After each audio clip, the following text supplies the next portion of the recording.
வியாழக்கிழமை காலையில 1 மணிக்கெல்லாம் வந்துட்டு மண்டபத்துக்கு ரீச் ஆயிட்டோம். அவங்க வந்து காலையில முகூர்த்தத்துக்கு தேவையான டெக்கரேஷன்ஸ் எல்லாம் பண்ணிட்டு இருந்தாங்க.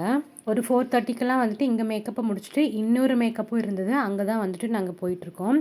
ஒரு 1 மணி நேரம் ட்ராவல். ஒரு 1 மணி நேரம் வெயிட் பண்ணதுக்கு அப்புறமா தான் பிரைடே வந்தாங்க. ஒரு ஹோட்டல்ல தான் வந்துட்டு புக் பண்ணியிருந்தாங்க. அங்க போயிட்டு மேக்கப்லாம் முடிச்சுட்டு, அந்த ஹோட்டல்லலாம் வந்துட்டு அப்படியே கொஞ்சம் நேரம் அப்படியே ஜாலியா வந்துட்டு சுத்தி பார்த்துட்டு, அதுக்கப்புறம் வந்துட்டு நான் வீட்டுக்கு வந்துட்டேன்.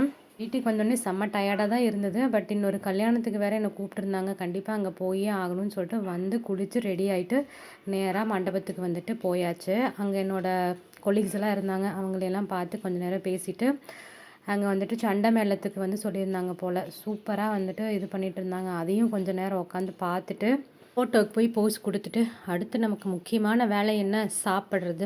இவங்க கேட்டரிங் சொல்லியிருந்த இடம் வந்து ரொம்ப சூப்பரா இருந்தது. இவங்களோட என்கேஜ்மெண்ட்டுக்கும் நான் வந்து போய் சாப்பிட்டுருந்தேன். சாப்பாடு ரொம்பவே டேஸ்ட்டா இருந்தது. பார்க்கலாம்.